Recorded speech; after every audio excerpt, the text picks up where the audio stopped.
Hello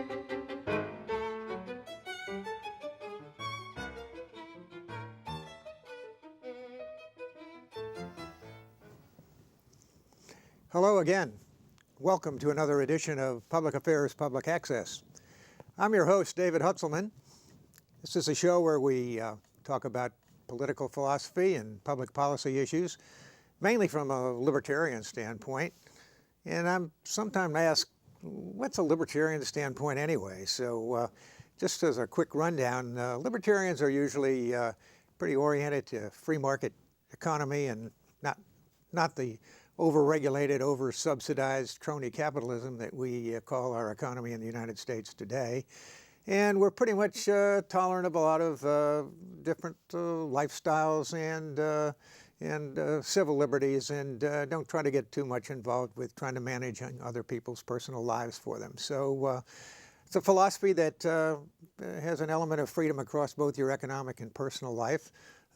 Also, we're pretty skeptical of intervention in other people's lives around the world and trying to force them to adopt some of the features of our culture. But nonetheless, tonight we're going to be talking about some things that are very local from a Houston standpoint, and I'm very fortunate to have a very qualified guest here to talk about that, and a gentleman by the name of Tory Gattis.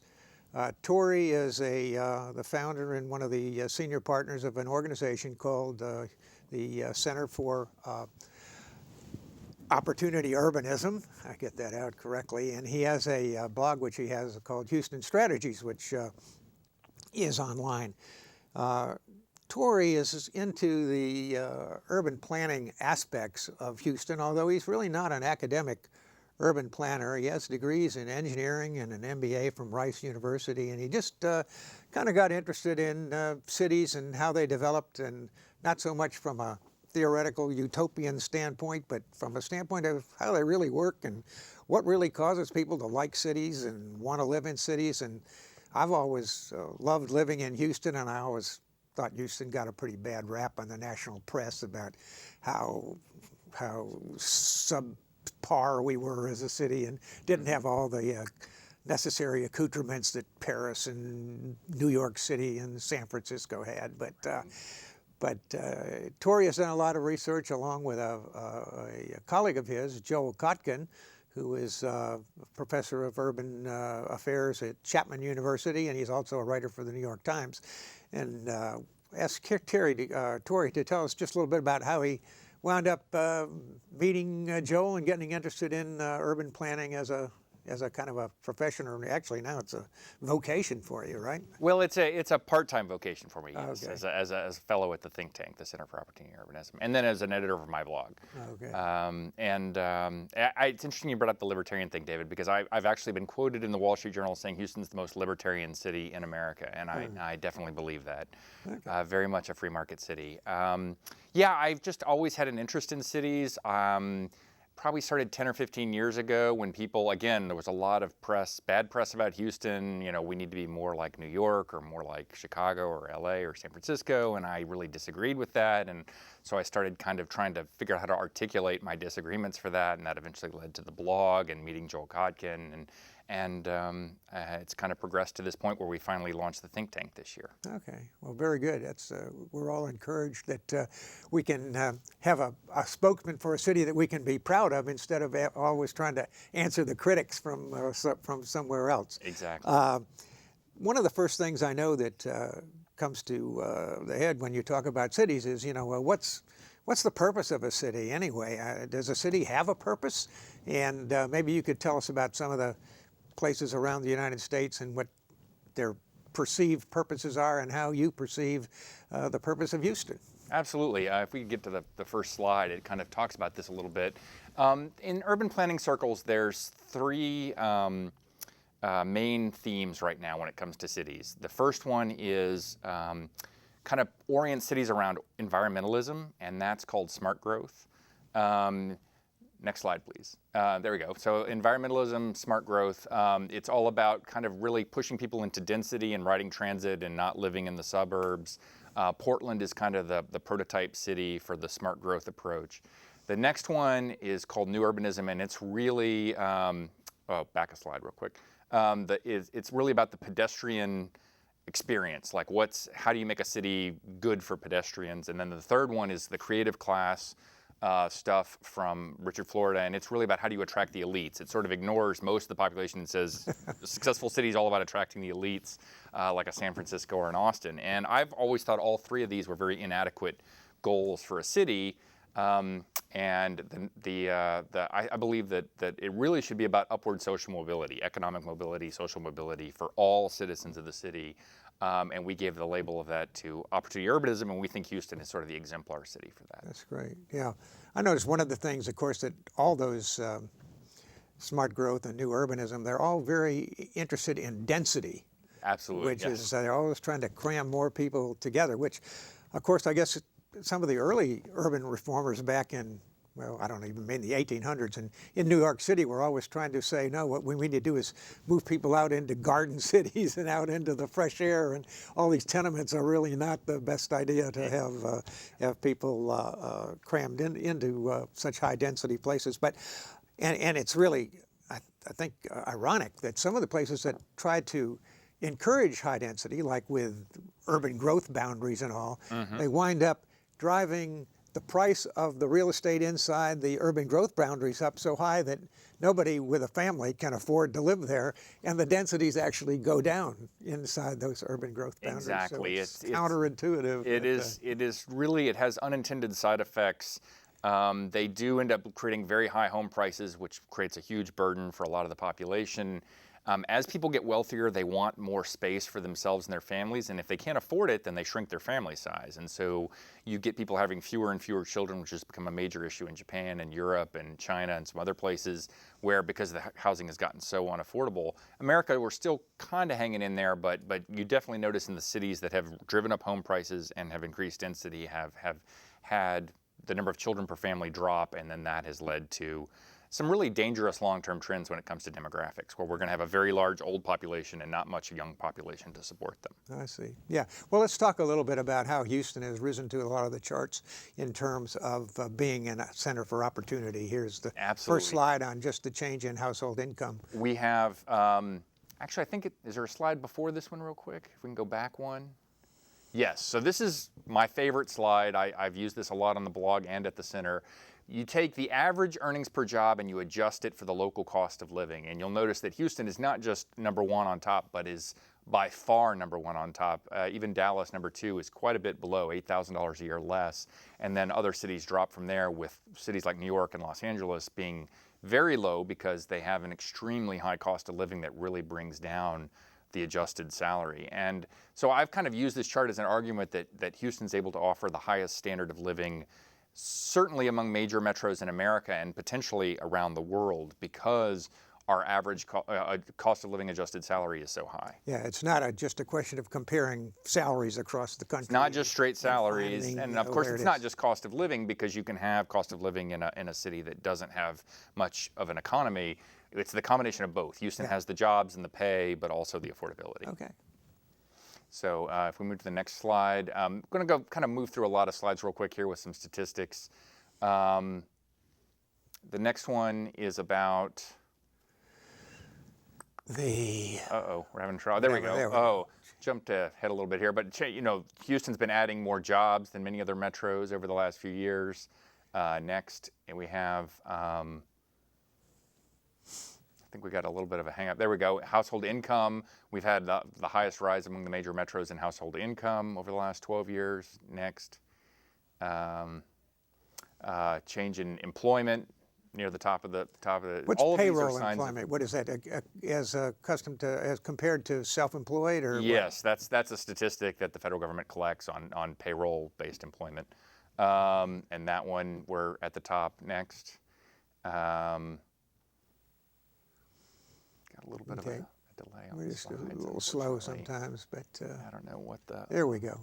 There we go. Manufacturing employment, we've had a high growth in manufacturing employment, which is a source of really high-paying middle-income jobs. Next. Is that a lot of oil industry? A lot of that is driven by the oil industry, manufacturing for the oil industry, yeah, absolutely. All right. Next slide, please. A high STEM employment growth, which is science, technology, engineering, and math. Very high growth in that area. Next. Full-time self-employed, so high entrepreneurship, very high. Next. Change, a high increase in trade. All these are signs of the opportunity that's available in Houston. Next. Now this is kind of the other side of the chart that shows that Houston is a working city. We don't have a lot of people here living off of inheritances or on retirement incomes. It's very much a working city. Next. Population growth, number 3 there. Next.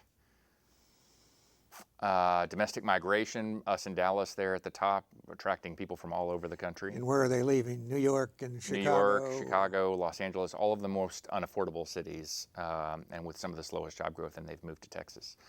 Next. Housing affordability. Now, this is an interesting graph. That top line is California, and then some of the other more restrictive markets underneath it in Houston at the bottom. And you'll see that we have been able to stay far more affordable in our housing than other cities around the country, and especially in California. And you do that by taking the median income and dividing it into the median housing price. Right. So that's a good healthy number is about a ratio of 3. If your houses cost about 3 times the median income, that's considered a very healthy number. 3, maybe 4 at the outside, but you'll notice that California got as high as 9. There are other parts of the world that are well over 10, really? Which are extremely unaffordable, places like Vancouver and Sydney and so forth. Go ahead and move on. Next slide.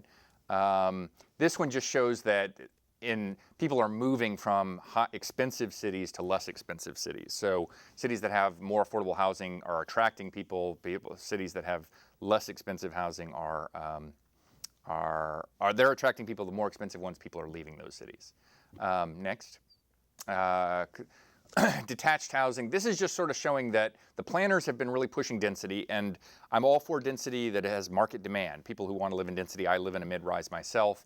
I love it, but the majority of the population is looking for a detached single-family home in the suburbs, and we need to provide They're still looking for a swing set and a sandbox in the backyard. Backyard, for their kids, a place right? for the dog, a place for the kids to play, all of those sorts of things. And, Absolutely. I got to force them into some 19th floor apartment to right. to That's raise your just family. not what most families are looking for. Next, please.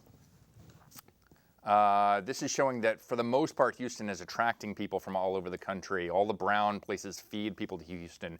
Blue are the cities that we send people out to from Houston. So we do lose a few people to Austin and Denver. But for the most part, most of the country is moving towards Houston, not away from Houston. Next, please. So, as far as health of a city, there's 3 main groups you can look at as indicators of the direction of a city. The immigrants, young families, and millennials. Next chart, please. So you can see that we have a large and growing millennial population now moving into their 30s. Next, please. Those are the people we have to keep paying those Social Security taxes. Exactly, the ones that are providing all of those taxes, Right, exactly. and the ones that start families, frankly. It's just a sidelight on millennials. It's just really a shame in terms of the amount of debt that we seem to be loading onto millennials, and I've heard it not so even sneakily referred to as child abuse. It's really child abuse of the next generation. It really is, especially the housing prices we're leaving them. They either stuck living in the basement at home or stuck in a small apartment, don't feel comfortable getting married and having kids because they can't afford a house. Right. Okay. So Houston's been attracting college educateds. We're at the top of that list for bachelor's and higher. These are all indications of a healthy opportunity city if you're attracting millennials, attracting educated. Next, please. This is kind of showing that as housing gets more unaffordable, the fertility rate drops. So people have fewer kids when housing is more unaffordable. Next, please. And we're having lots of children in Houston, Dallas, Atlanta, Phoenix. Some of these cities were very child and family friendly as opposed to the more expensive cities at the bottom of that list. Are the data that brings Riverside and San Bernardino to the top of a lot of these lists, is that a lot of Hispanic influence in Southern California? That's right. That's a very generally Hispanic area east of Los Angeles. Okay. Next, please. Oh, there we go. Foreign-born population, we're attracting immigrants. Immigrants automatically head for opportunity, and Houston has done very well in that department. Next, please. So next kind of area is talking about social justice. Next slide, please, and how that relates to opportunity urbanism.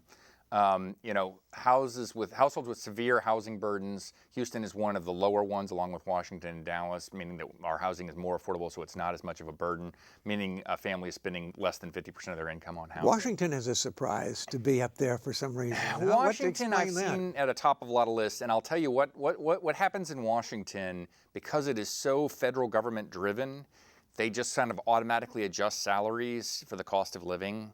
And I think that has driven, so essentially it has become a more expensive city, but the federal government just kind of unilaterally raises everybody's salary. Now that's not possible in most free market cities. Okay. And so they've kind of kept incomes high enough to afford the housing. If you look at New York, Los Angeles, some of these other ones, San Francisco, they have had severe drops in affordability and don't have the incomes to support that.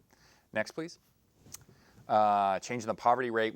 All cities have had increases in poverty over the last 6 years, but Houston had one of the lowest increases. It's interesting again. Now here, Riverside is at the top of this list again, and it was at the list of the biggest growth in employment. That's right. On a slide before. How does that? California was particularly hit by the 2008 crash, heavy, and so Riverside lost a lot. Had an increase in poverty, lost a lot of jobs during that 2008. Even though they had a large growth in employment. Even though there were a lot of people moving there, it was not just overpowered the economy. People were moving there without jobs actually being created, which is not a good situation to have when people are moving where there aren't jobs.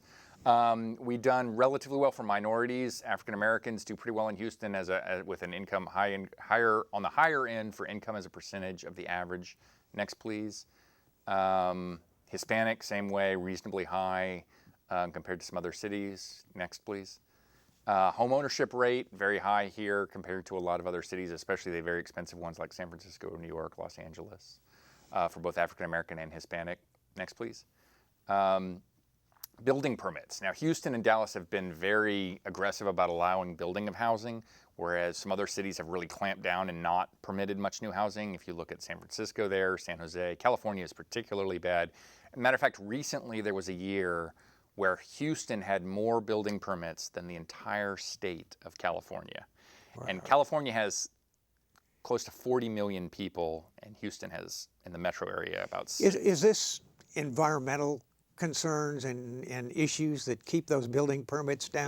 What is it that constrains the, I guess Houston has been able to match the growth of housing with the growth of population, but right. Some of the other places, evidently the growth in housing is so constrained that it just drives up the cost as opposed to... Exactly. But what is it that's, are these kind of smart growth, new urbanist kind of things? It's mainly smart growth. California has pretty much adopted full-on smart growth, so they are not allowing new suburban housing development for the most part and trying to push people into density in the interior of the cities.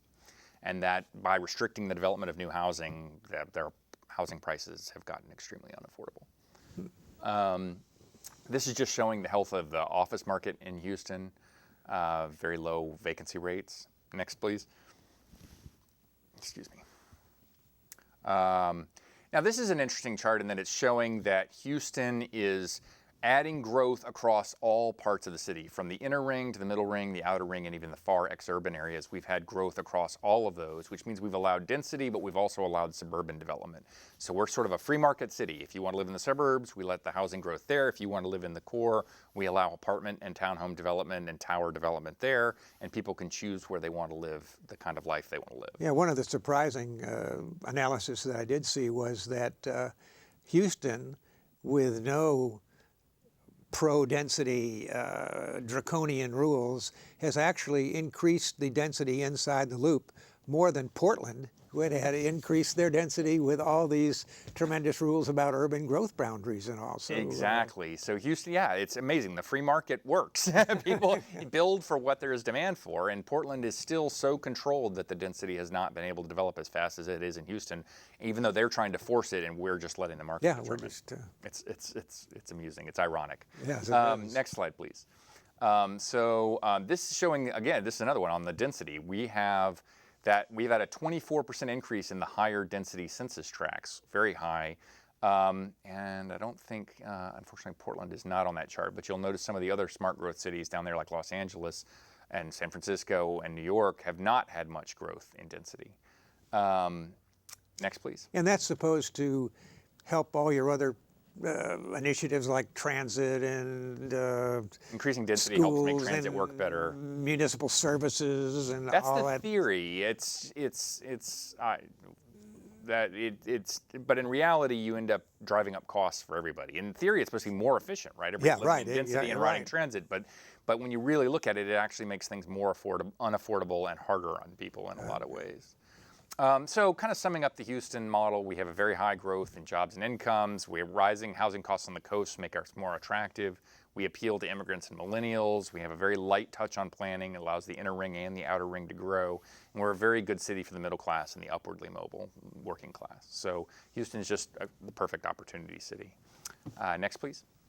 So now we'll get into some policy aspects, unless you want to pause and do any Q&A. Yeah, well, no, that's fine. No, I think we can make the case there with those statistics. And they're all based on basically the U.S. Census and what's that interim thing they do with the census, the American Community Survey. Community surveys or something where they do all that. So I mean, we're not making these we're not making these numbers up. These are things that anybody they want to can check with some of the census websites to see how Houston does compare. And it's really amazing when you look at all those statistics and how Houston is always at the very top level of those things. And you know, I guess it's just a gut feeling that I've always had that, you know, I just really like living in Houston. I really think it's a great place. Why doesn't everybody else think it's, why do we read about all this stuff in the paper where people are so critical of Houston and, oh, we can't get,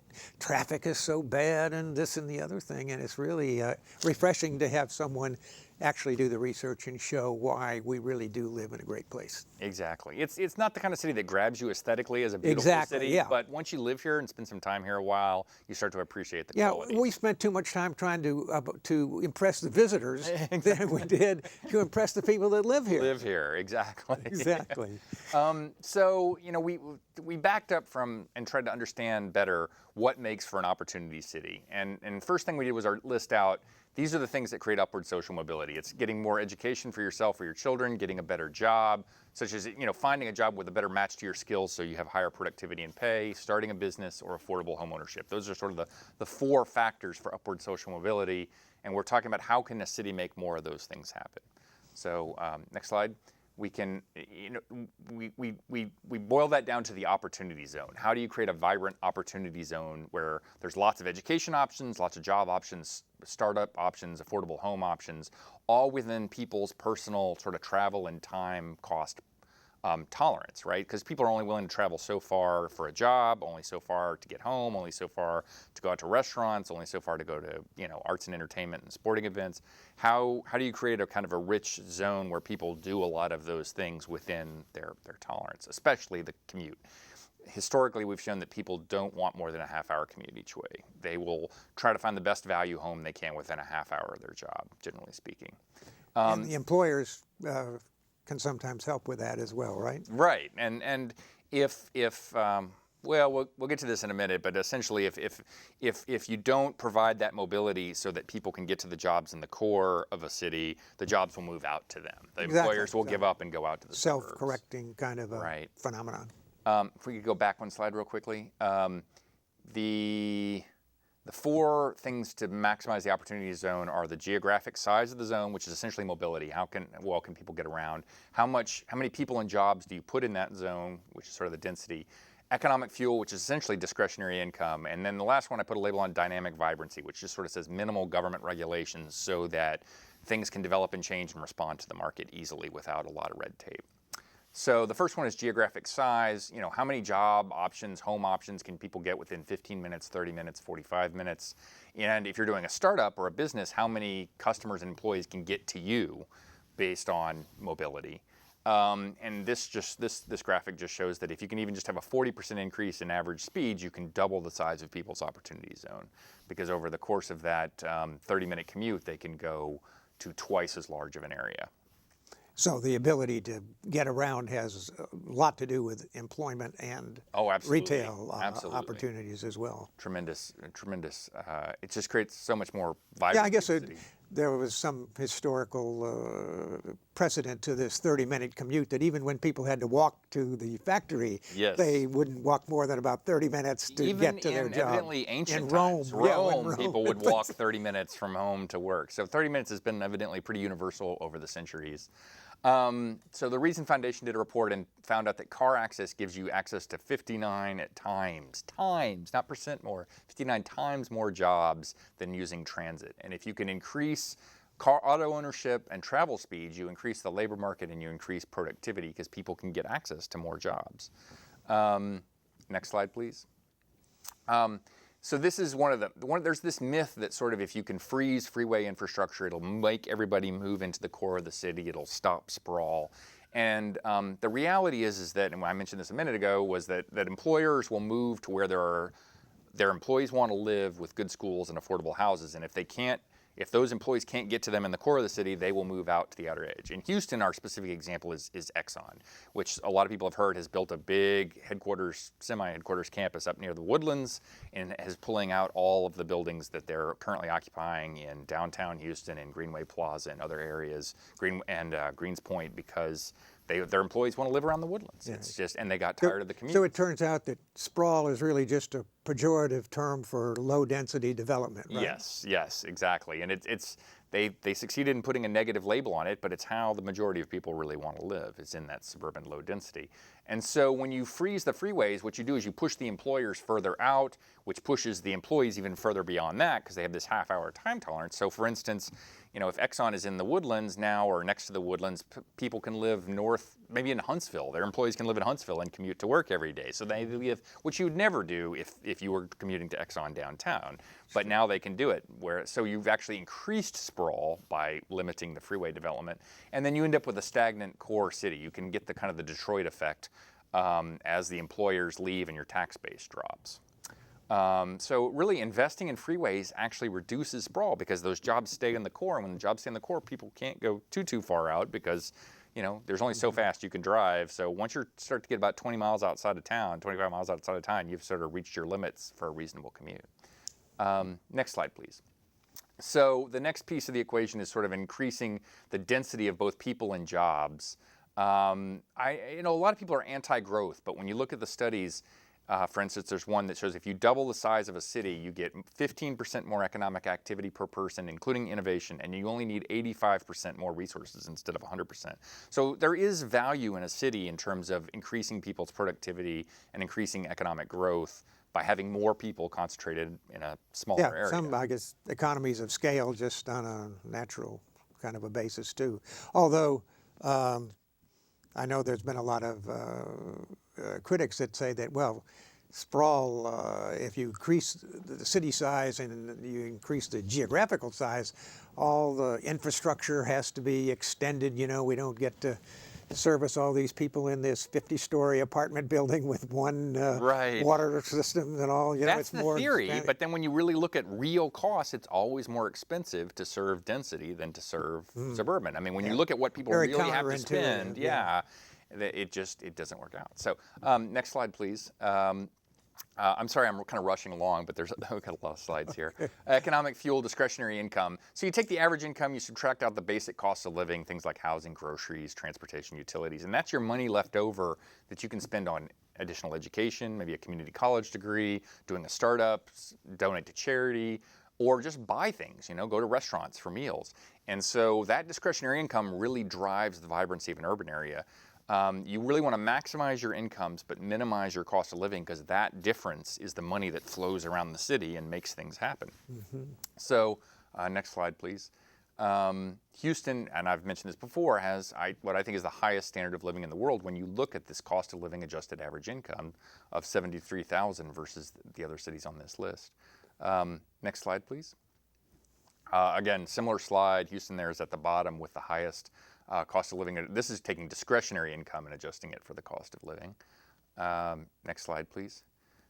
So here's kind of an interesting little chart about where if you have a lot of discretionary income It helps more, it supports more urban amenities, things like restaurants, performing arts, shopping, nightclubs, museums, sports, entertainment, because there's more money sloshing around.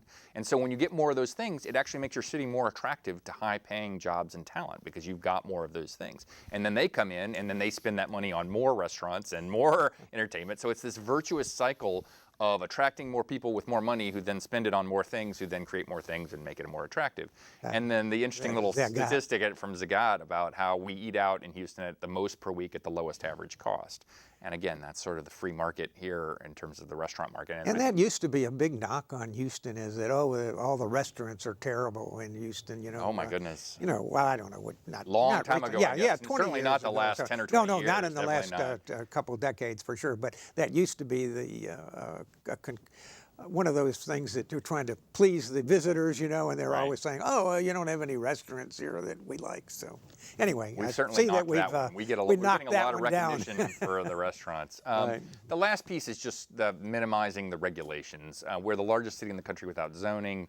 It really increases competition, reduces both residential and commercial costs, and it makes us the most affordable major metro in the country, and by having that kind of low regulation environment. So next slide, please. And I kind of sum all this up. These are a bunch of terms you'll hear people talk about when they talk about Houston.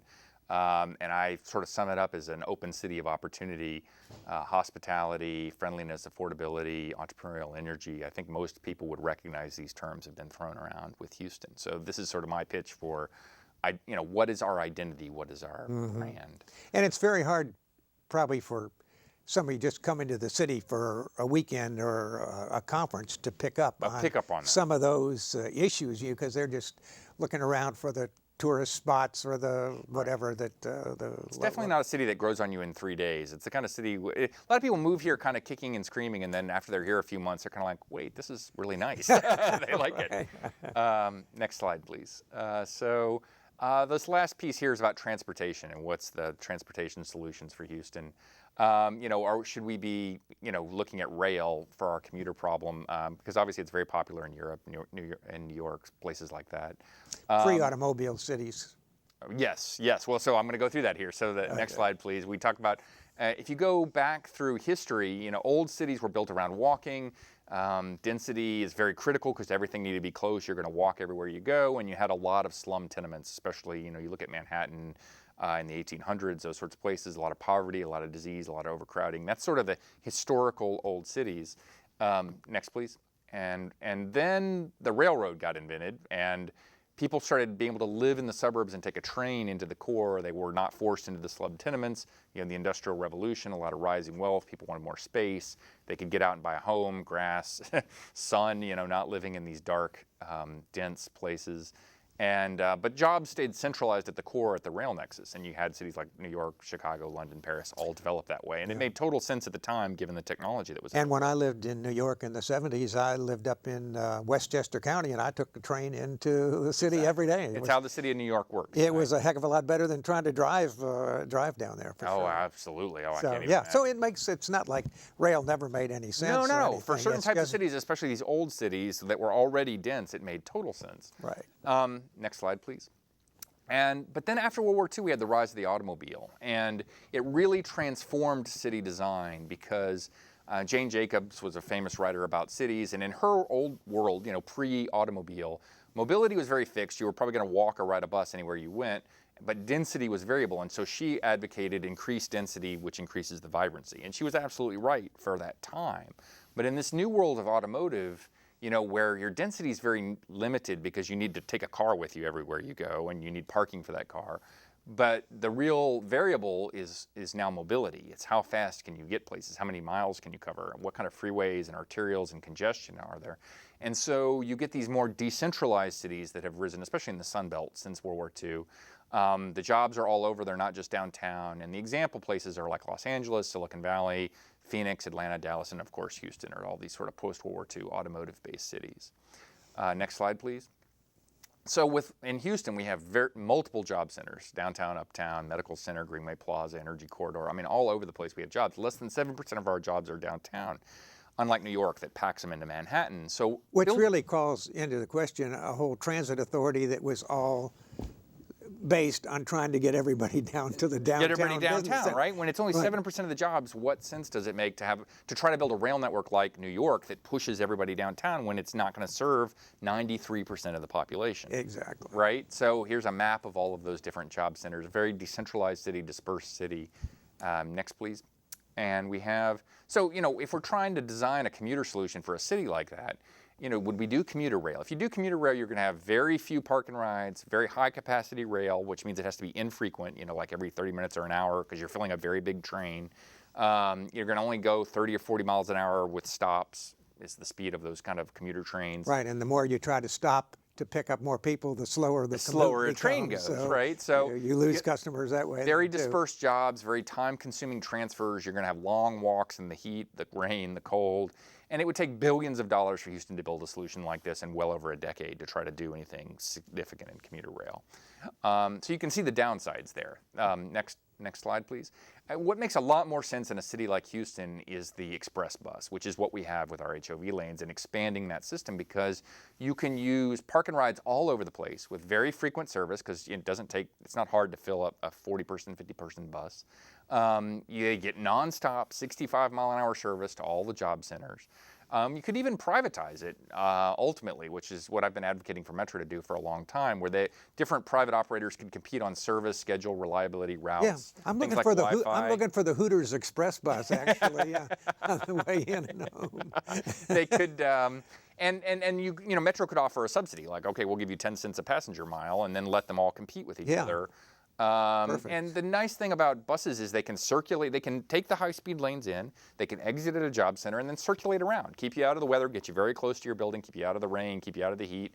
This is a far less expensive solution than rail, and it's just much more flexible for a decentralized city like Houston. And I guess Metro has tried to reinvent itself slightly as a bus-oriented. They've revamped the bus network in a great way recently. Yeah. But I'd still say their HOV network is still a little too downtown-centric. They need to be thinking in terms of connecting all the job centers so that you could, let's say you lived in Clear Lake and you went to the transit center, there'd be an express bus to downtown, one to the medical center, one to Uptown, one to Greenway Plaza, and you just get on the one that goes to your job center, and it takes you there at 65 miles an hour. Of course, my criticism of Metro over the years is that it's been a political success but a transportation failure for their rail system, and it's because, in my opinion, the customers of the rail system are not the people that need the transportation.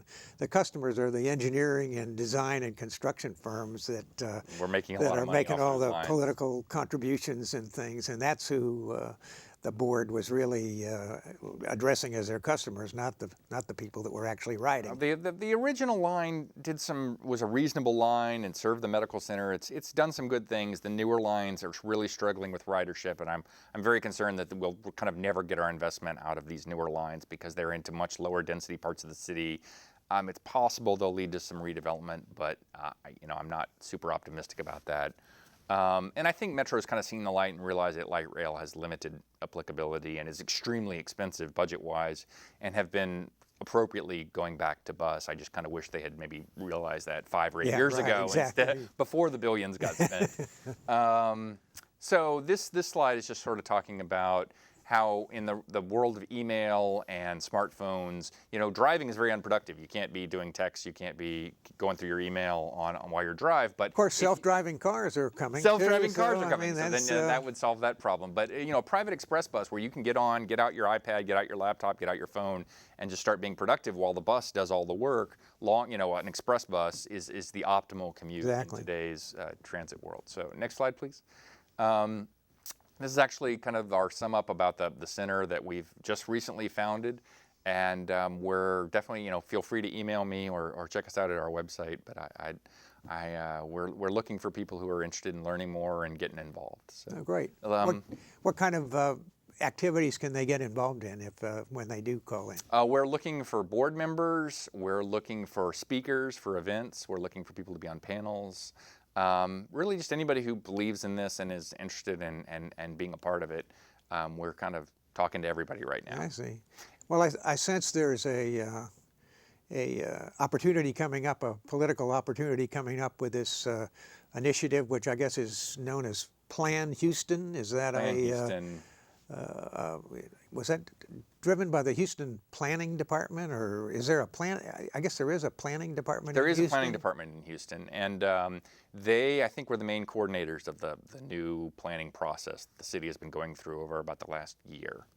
Okay, is that something that HGAC gets involved in? I think the HGA, Houston Galveston Area Council, has been involved with that as well. Okay, and I've now seen... they are the official it's called an MPO, Metropolitan Planning Organization. The federal government requires an MPO for every major city, and it is supposed to be sort of the local director for federal funds, where they should be invested for especially transportation, but other initiatives as well. And so HGAC serves that for Houston and sort of determines our priorities and then takes the federal money and applies it appropriately. Okay.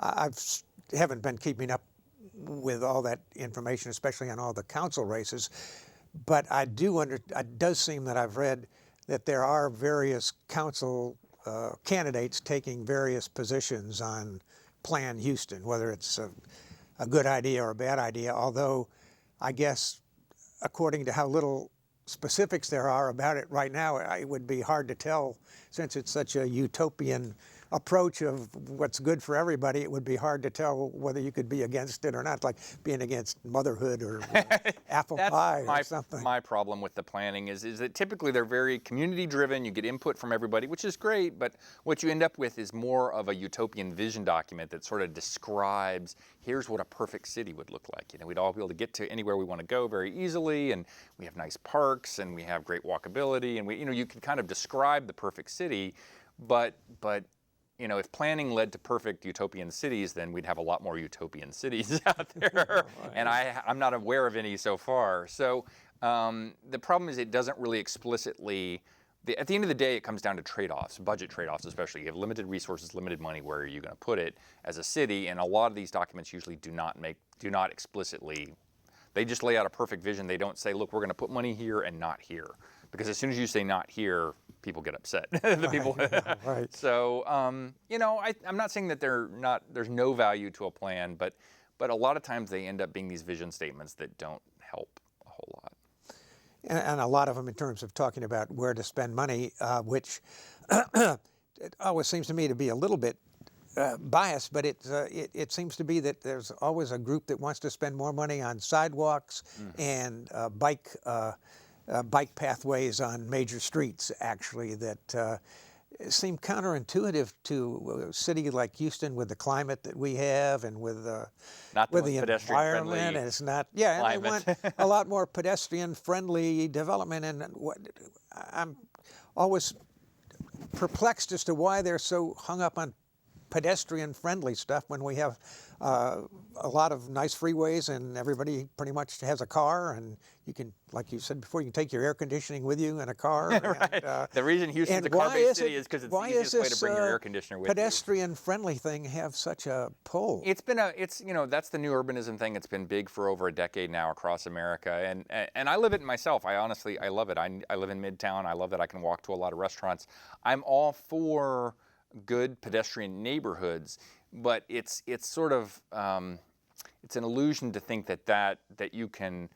I'm pro pedestrian neighborhoods and pro car, because they're very different, right? I mean, walking is 3 miles an hour, a car is 60 miles an hour. They cover very different distances, and to say that you're anti-car and pro pedestrian, it doesn't make sense. It's the analogy I've used is that, do you build a country around interstate highways or airports? Well, you do both, because you need them both, right? You can't just live on airports and you can't just live on interstate highways. They operate at different speeds for different distances, and I'd say the same thing with cars. You want to be pro-pedestrian and pro-car, because you need the car to knit together the metropolitan area, and you need walking to knit together specific neighborhoods.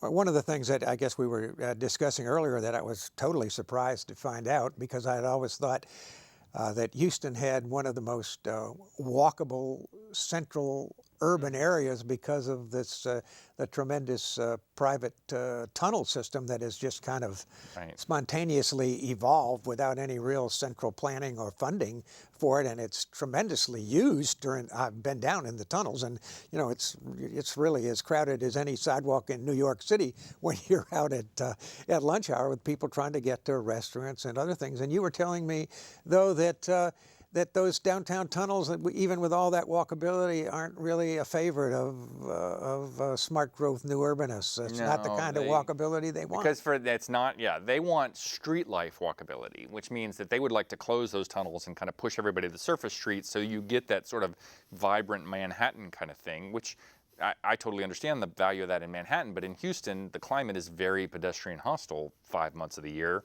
And so, excuse me. Well, those tunnels are pretty vibrant. I mean, I don't. And that's because they're air conditioned. So, I think it's sort of a fool's errand to say we should close the tunnels and push people up to the street to get more street life when the street is really unpleasant many months of the year. Yeah, and the rain too. So, well, okay. We do have our call line open now. If we can take calls of anybody that would like to have any further questions of Tory or myself, for that matter. The number is listed on the screen there. It's 713-807-1794. We'd love to hear your questions. I'm sure Tory has a lot of experience in handling a lot of different kinds of inquiries, so we'll let him exert all that expertise that he has.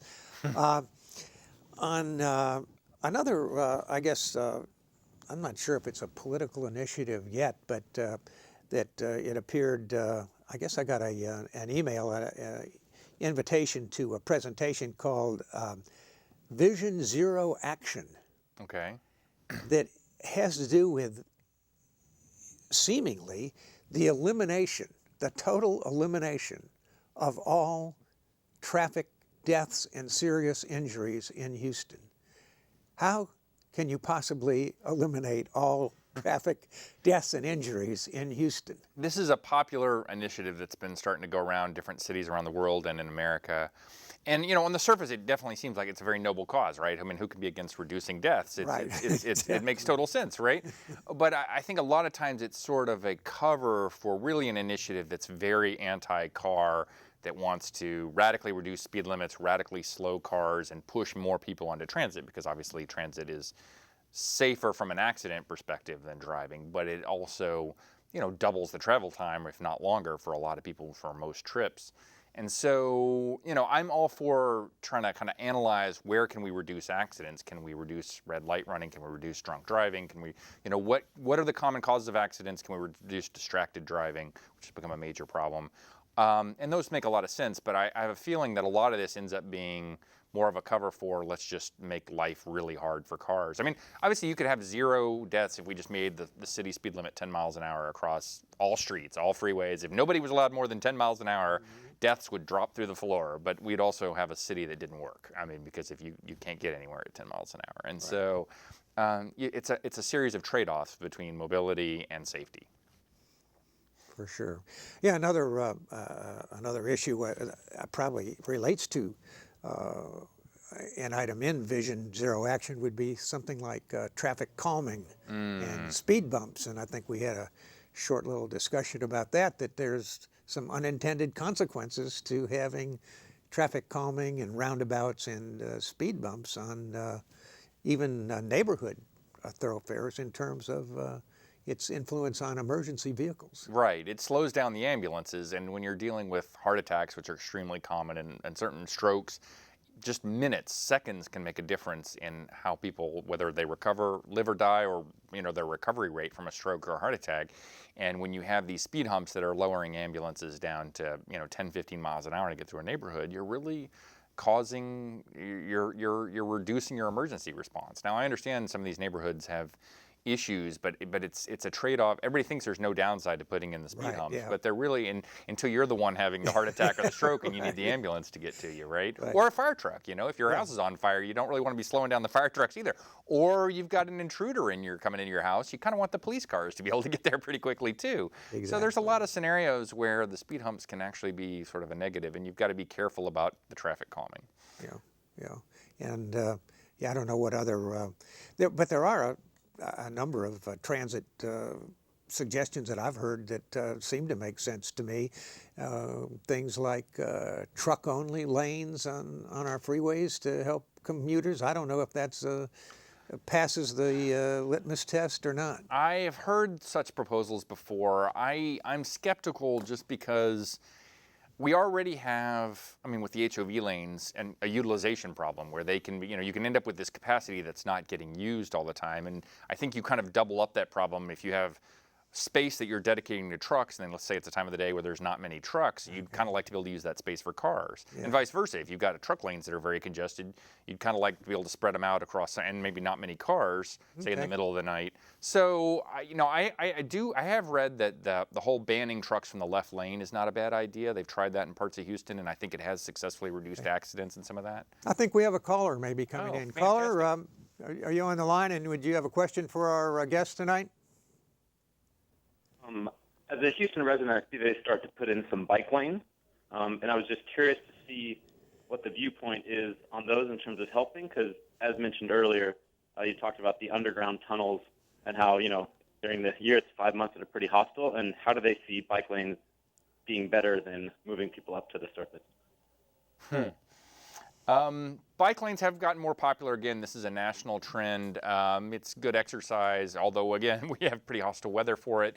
I'm a supporter of bike lanes when they are not reducing car mobility, where they put them on sort of the side streets or underneath. I think the power line rights of way are fantastic. I think it's really great that we got the state to create the right legal framework for that so that we can turn a lot of our power line rights of way into bike trails, putting them along the bayous, trying to connect up that network. Where I think it's kind of doesn't make sense is when you take a very busy arterial and you take away a lane and you stick bike lanes on both sides of it, and so you've got bikers trying to go down these lanes with cars zipping past them at 40, 50 miles an hour, and you've reduced the car capacity, and you've created unsafe bike lanes that nobody wants to use, and sort of nobody wins. The bikers don't want to use it, and the cars don't want to use it. Specifically thinking of the West Park example, where they lost a lane there, and when there's a huge right-of-way right next to it underneath the power lines, it would have been perfect for a bike lane. Create a nice, safe buffer zone between the bikers and the cars, and yet they chose to put the lanes, and take a lane away from West Park, and I think that was a mistake. And I think in general, taking away lanes from our already congested major arterials for very underutilized bike lanes. Really, at the end of the day, government should be looking at what serves the most people. And obviously, for every one biker we have in this town, there's 50 or 100 cars that need to get somewhere. And so intelligently making that trade-off, I think, makes more sense. Are there any statistics on exactly how many people are utilizing those bike lanes, just to kind of see what percent difference it has made? Because it's nice to see them there, but I'm just curious about use. Yeah, I would like to see those statistics too. I am not familiar with those statistics. I think there's an argument to be made that they will get better as they connect up these trails, and there's a big city initiative to connect up the different trails. I'm hopeful that maybe once they connect all these trails that they will start to maybe reverse some of the bike lanes on the arterials and turn those back into traffic lanes, which would make a lot of sense. I think the bike lanes should really be on the side streets. That makes more sense all the way around. Certainly anecdotally, in terms of my driving around, I could count the number of bike riders on one hand going to work in the morning. Very rare, almost never, really. Almost never, but anyway. Absolutely. I think very good points. Okay, well, cool. Thank you very much for answering my question. Okay. Thank you. Bye-bye. All right, so what's on your upcoming agenda for your policy group? Okay, so I just released a paper on opportunity urbanism, kind of aimed at planners with some of this policy framework we talked about that's out there called Opportunity Urbanism and Robin Hood Planning. It's sort of laying out how inequality in America can be driven by these central planning regimes that have created this housing inequity, and that's driven the wealth inequity in the country, and that planners need to take a more active role in enabling more housing development and reducing this wealth from real estate inequity that's been happening around the country by allowing the free markets to work better when it comes to housing. I'm going to be speaking at the Preserving the American Dream conference in November in Austin, doing a session on opportunity urbanism.